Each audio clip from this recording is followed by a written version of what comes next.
What if I told you that beneath the ancient lands of Turkey, hidden in silence for over 12,000 years, lies a monument older than the Egyptian pyramids and the mysterious stones of Stonehenge? A structure so ancient, carbon dated to over 12,000 years ago, that it shakes the very foundations of everything we thought we knew about human history. This is not merely a ruin. It is a temple of forgotten gods, a riddle carved in stone, built by hands we cannot name for purposes we still cannot comprehend. Mainstream history tells us that belief came last. That first we hunted, then we farmed, built cities, and only afterward created religion. But what if that story is completely wrong? What if faith was the spark, and civilization the flame that followed? What if this ancient sanctuary was not the work of a primitive people, but of a people whose spiritual vision ignited the very birth of civilization? Join us as we dive into the depths of this enigmatic discovery and uncover the hidden corners of human history.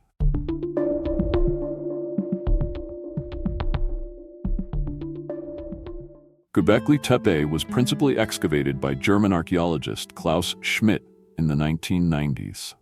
Now it is academically recognized after talking to the local communities that called it Wish Hill, a place full of mystery and lore. Initial digs uncovered evidence of the site to be much grander than was originally anticipated.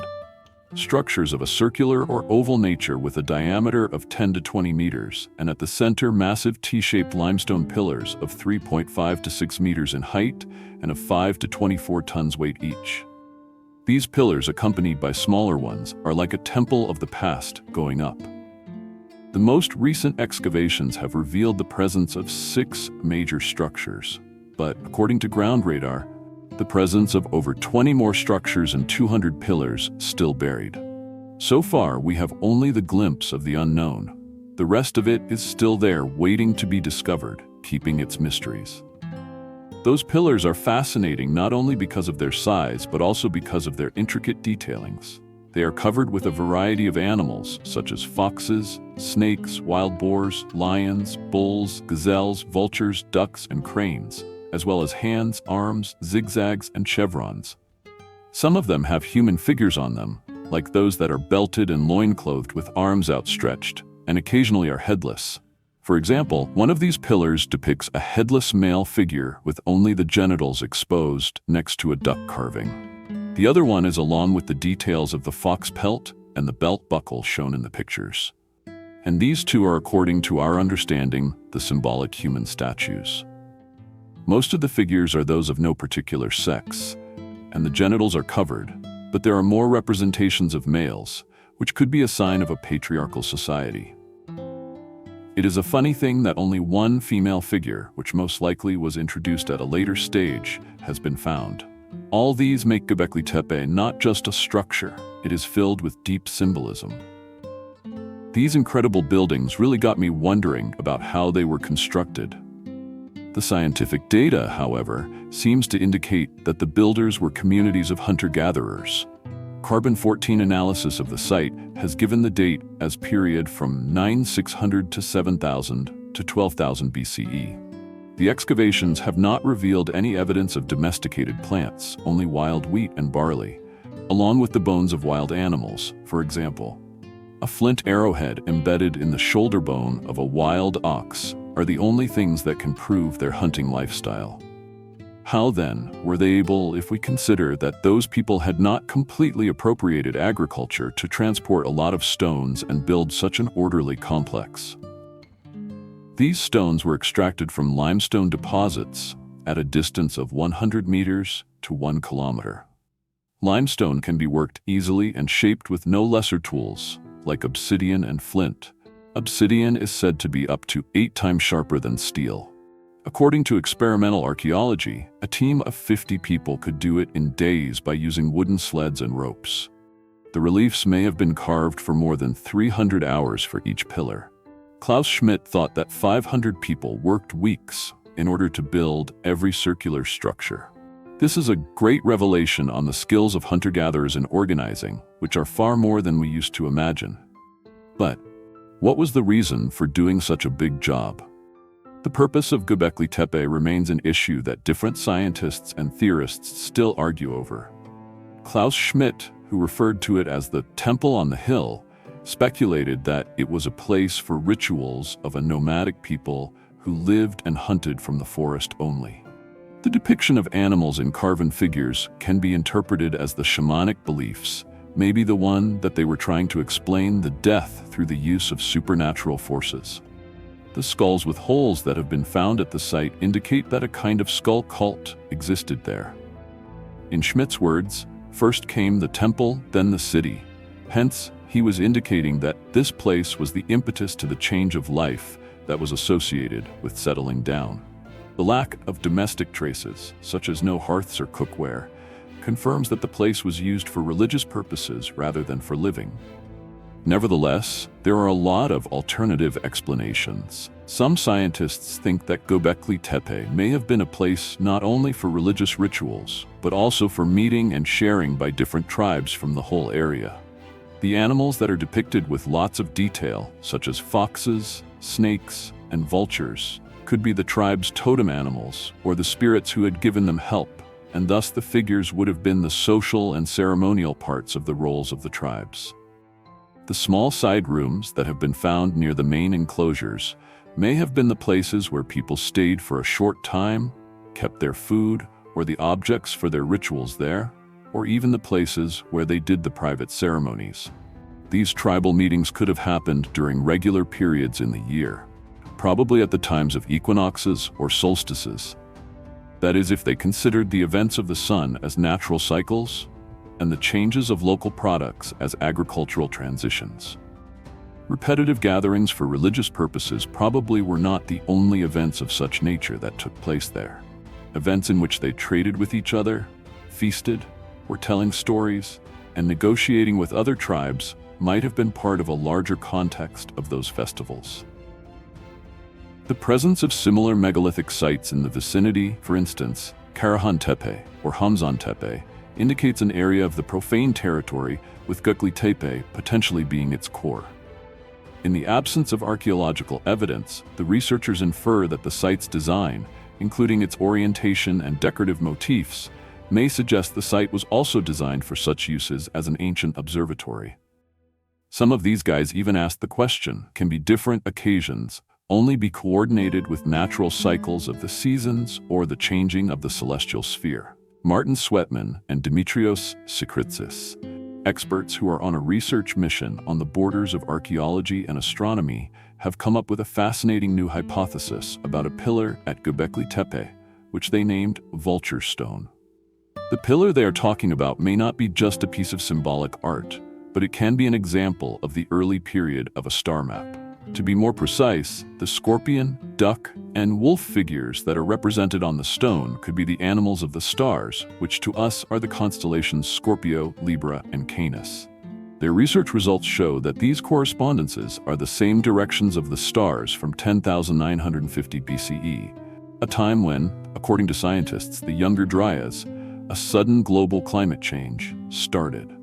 The most attractive part of the research is the picture of a falling object that looks like a meteor, which is on the top of a headless human figure. This violent depiction has already led to the idea that it is the symbol of a comet impact or of a solar flare of such an extent that it would have caused a disaster of a great scale. A writer named Graham Hancock has speculated this further and called it a cosmic disaster that could be a reason for the disappearance of a highly advanced ancient civilization.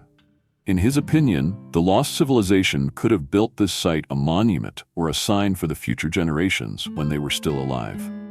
In addition to all of that, there are some people who think that the four main structures of Gobekli Tepe are directed at the point where Sirius, the brightest star seen from the Earth, rises.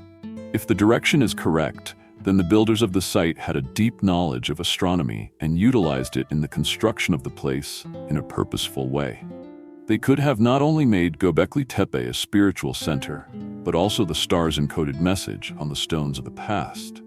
However, they could also have left it there as a sign or a beacon to future generations. One of the most puzzling things about Gobekli Tepe is that it was definitely covered up by human. There is no evidence to support the notion that this was a natural process that occurred over time. Instead, it seems to me that it was a deliberate action done very carefully by human hands. The circular structures and stone pillars were gently and thoroughly packed with sand, soil, and debris. But what is the point of hiding something that was made with so much effort? Some scholars are of the opinion that the burial is the last étape of the sacred rituals that signify the closure of the space with only symbolic power. Still, others consider the Younger Dryas period, when a sudden change in a climate could have caused people to leave the place and then protect it as a refuge, as the main reasons for the burial. According to a more down-to-earth hypothesis, older structures could have been filled to create new ones. However, the exactness of the burial gives a certain impression of a deeper meaning. Although some unconventional theories that speak about ancient cataclysms or mythic wars of the gods come up, what is clear is this: Gobekli Tepe is not an inadvertent victim of loss, but a deliberately covered place, and this decision may be the secret to its true nature. Speculation about Gobekli Tepe reaches even beyond human hands. Some extraterrestrial theorists insist its intricate carvings and monumental scale simply couldn't be the work of Paleolithic humans, suggesting the symbols might encode messages from another world.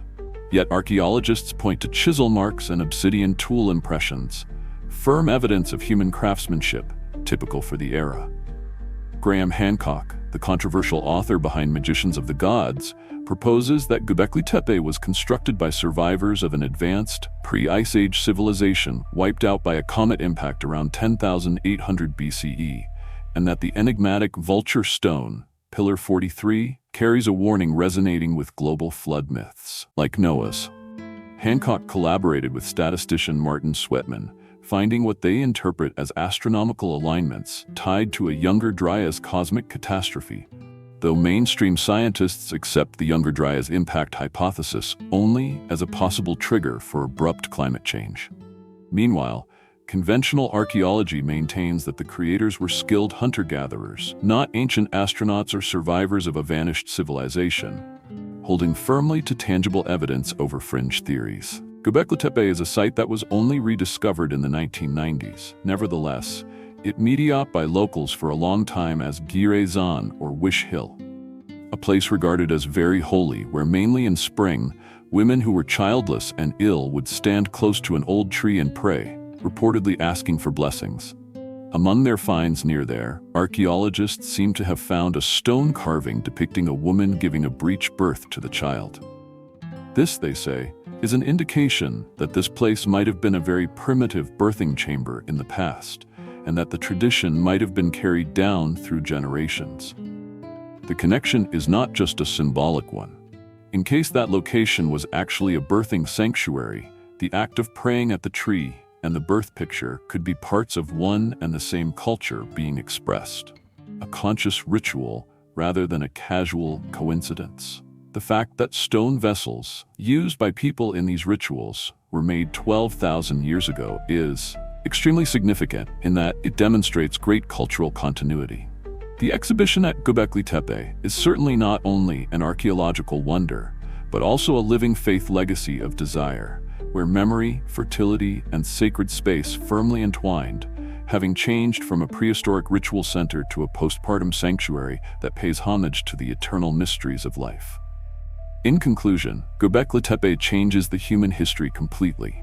The fact that hunter-gatherers constructed such a complex site not only makes us think that the origins of civilization have been incorrectly traced, but also shows that it was actually a complicated place.